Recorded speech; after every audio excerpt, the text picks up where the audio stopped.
Em nome do Pai, do Filho e do Espírito Santo. Amém. Bendito seja o nome do Senhor, agora e para sempre. A nossa proteção está no nome do Senhor, que fez o céu e a terra. Vinde, Espírito Santo, enchei os corações dos vossos fiéis e acendei neles o fogo do vosso amor.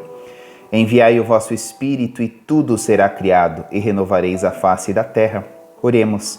Ó Deus, que instruístes os corações dos vossos fiéis com a luz do Espírito Santo, fazei que apreciemos retamente todas as coisas, segundo o mesmo Espírito, e gozemos sempre da sua consolação. Por Cristo Senhor nosso, assim sejas. Amém. Ó Maria concebida sem pecado, rogai por nós que recorremos a vós. São José o justo, rogai por nós. Em nome do Pai, do Filho e do Espírito Santo. Amém. Seja muito bem-vindo, meu caro irmão, minha cara irmã. O Mistério Pascal nos Sacramentos da Igreja, parte 2, 59º estudo do compêndio do Catecismo da Igreja Católica. Vamos concluir então com essa segunda parte, este importante tema, hoje com 4 perguntas e as suas maravilhosas respostas. É muito ensinamento por parte da Igreja que acalenta os nossos corações. Como é bom aprender. Vamos lá comigo? Vamos juntos? Pergunta a primeira de hoje, a de número 229 do compêndio. Por que os sacramentos são eficazes? Resposta. Os sacramentos são eficazes ex opere operato, entre aspas, pelo fato mesmo de a ação sacramental se realizar, fecha aspas. Porque é Cristo que age neles e que comunica a graça que significam, independentemente da santidade pessoal do ministro.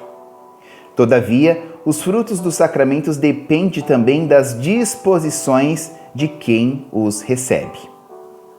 Então vamos entender aqui a fundo por que os sacramentos são eficazes, a eficácia do sacramento. Por uma questão muito simples. Primeiro, porque é nosso Senhor que age nos sacramentos. Em qual sacramento, Ciro? No 7. O Cristo age nos 7 sacramentos. Sobretudo no sacramento do seu corpo, do seu sangue, da sua alma e da sua divindade, que é o sacramento da Eucaristia, né?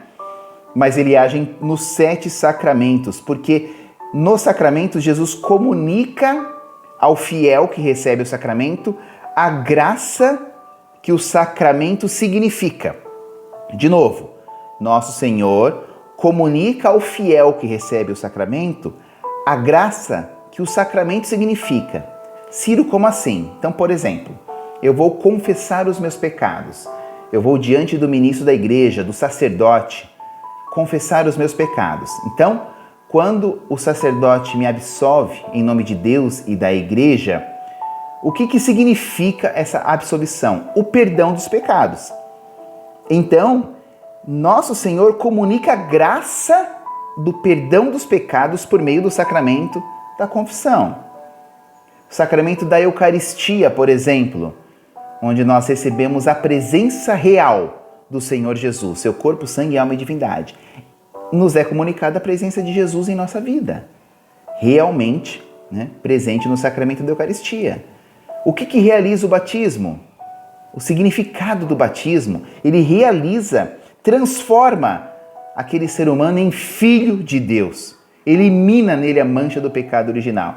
Então Jesus comunica a graça que o sacramento significa. E aqui um ponto muito importante, independentemente da santidade pessoal do ministro. Às vezes a gente quer dar uma de juiz, né? Aquele padre tem mais pecado, aquele tem menos, esse é melhor, esse é pior, esse reza mais demorado, menos demorado, e a gente vai rotulando os sacerdotes, né? Bom, isso não é papel nosso, né? E eu gostaria que você soubesse que, independentemente da santidade pessoal do ministro, a graça do sacramento acontece. Por graça de Cristo e da sua igreja. Todavia, essa resposta vai concluir dizendo que os frutos do sacramento na nossa vida vai depender da disposição nossa de o receber. Ou seja, se eu entro na fila da comunhão, né, sem disposição, sem fé que eu estou recebendo aquele que tudo pode, então a graça daquele que tudo pode, ela pouco ou nada vai acontecer na minha vida, porque eu não acredito. Então eu estou sem disposição, né? É Jesus Cristo.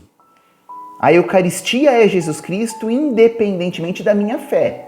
Mas se eu entro na fila da comunhão com fé, então os frutos do sacramento vão acontecer na minha vida. Legal? Próxima pergunta, 230. Por que motivo os sacramentos são necessários à salvação? Resposta.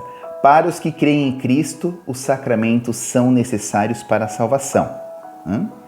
Embora não sejam conferidos todos a cada fiel individualmente, porque confere as graças sacramentais, o perdão dos pecados, a adoção como filhos de Deus, a conformação a Cristo Senhor e a pertença da Igreja. O Espírito Santo cura e transforma aqueles que os recebem. Então, assim, os sacramentos são necessários à salvação? Sim! Mas, Ciro, por exemplo, e aqueles povos indígenas longínquos que nunca ouviram falar de Cristo? Os sacramentos são necessários para a salvação deles? Não!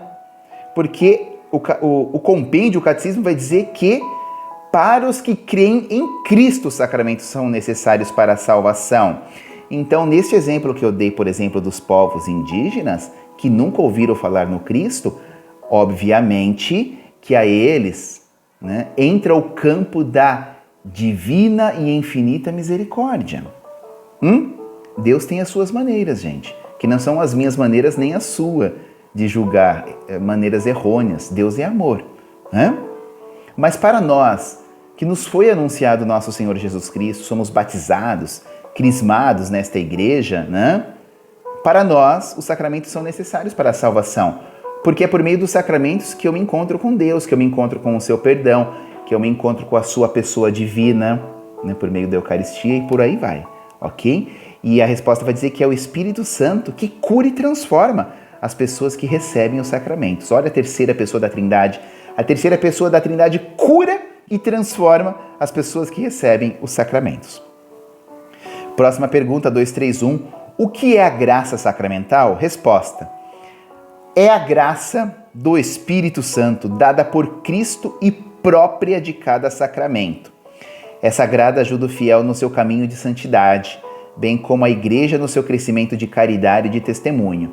Então, a graça sacramental é a graça do próprio Consolador, do Divino Espírito Santo, do Paráclito, do Advogado, né? Dada por Nosso Senhor e própria de cada sacramento. Então, o que o sacramento faz como fruto na vida de quem o recebe, né? Ajuda essa pessoa no seu caminho de santidade, nas estradas deste mundo rumo ao céu, objetivo de todo cristão. E também ajuda a Igreja no seu crescimento de caridade e de testemunho, né, da ressurreição, testemunhar o Senhor de nossas vidas. E a última pergunta de hoje, dessa segunda parte, 232. Qual é a relação entre os sacramentos e a vida eterna? Preste atenção, olha que lindo.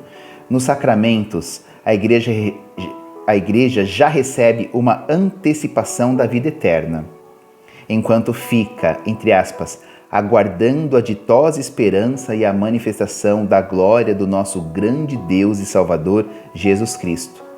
Timóteo 2,13. Olha só, gente, tem uma música do padre Fábio de Mello que ele cantava assim, que na Eucaristia antecipa-se a chegada de quem nunca se ausentou.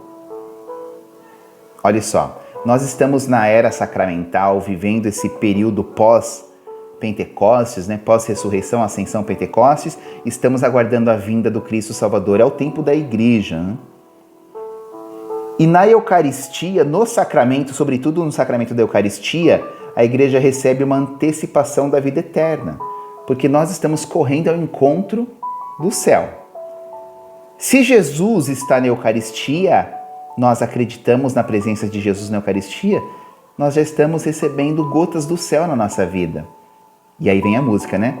em Jesus Cristo antecipa-se a chegada de quem nunca se ausentou. Quer dizer, ele vai voltar, mas na verdade ele já está aqui, me ajudando, me consolando, me fortificando nas estradas desse mundo rumo ao céu. Tá bom? Muito bem, segunda parte do Mistério Pascal nos Sacramentos da Igreja. Que bom ter estudado com você. Que Deus te abençoe e te guarde, que Nossa Senhora lhe cubra com seu manto sagrado.